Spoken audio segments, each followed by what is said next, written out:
नमस्कार, स्वागत है आप सभी का बिहार बुलेटिन में। आपके साथ मैं हूं पल्लवी रविंद्र सिंह।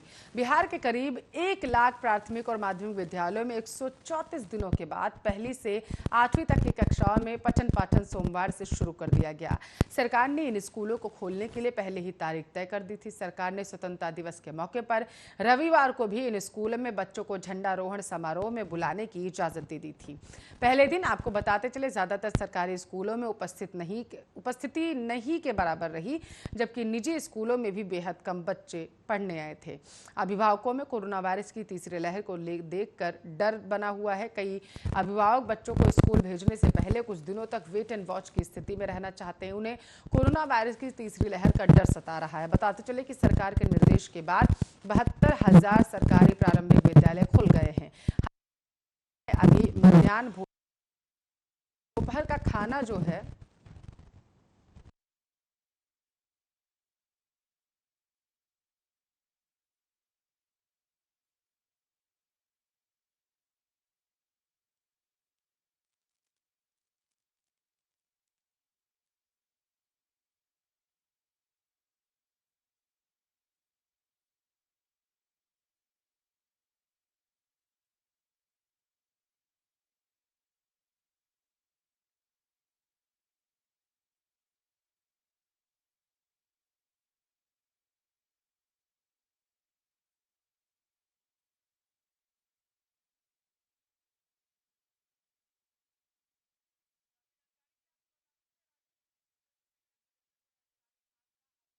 के लिए तो सामने नहीं आ पाया है और 134 दिनों के बाद स्कूल खुल गए हैं, क्योंकि ज्यादातर निजी स्कूल निबंधित नहीं है।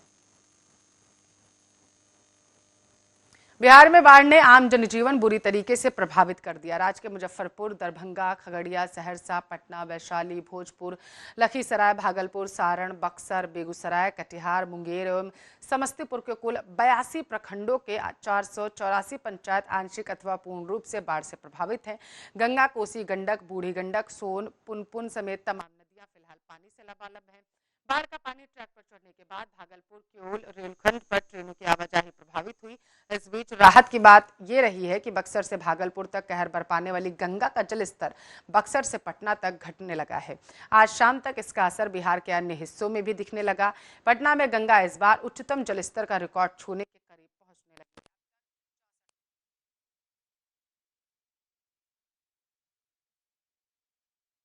कर दी गई। राहत शिविरों में भोजन, बच्चों के लिए दूध, चिकित्सा और पशु चारा की आपूर्ति की जा रही है।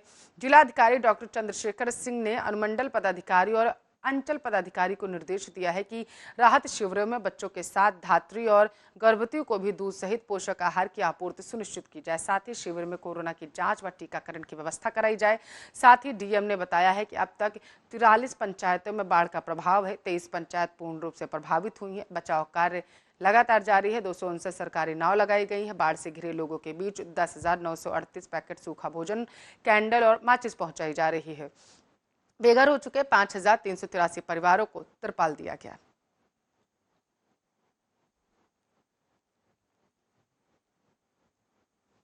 तो आपकी जानकारी के लिए आपको बताते चलें कि जेडीयू में प्रदर्शनी की होड़ मची हुई है। इसी कड़ी में केंद्र में मंत्री बनने के बाद आज पहली बार आरसीपी सिंह पटना आ रहे थे। इसके लिए पटना में उनके समर्थकों की भीड़ जुटी देखी गई है और दूसरी तरफ इसकी तैयारी के लिए जेडीयू के कार्यकर्ता और अधिकारी लगे हुए हैं। कल रात से ही पोस्टर बैनरों से शहर और कार्यालयों को पाट दिया गया। उधर जेडीयू ऑफिस में सुबह से ही बैंड बाजे चालू हैं। इससे पहले ललन सिंह के पटना पहुंचने पर भी इसी तरीके की भीड़ को जुटाया गया था। माना जा रहा था कि ललन के बाद अब आरसीपी सिंह बिहार में नीतीश के सामने अपने समर्थकों के साथ शक्ति प्रदर्शन करने जा रहे हैं।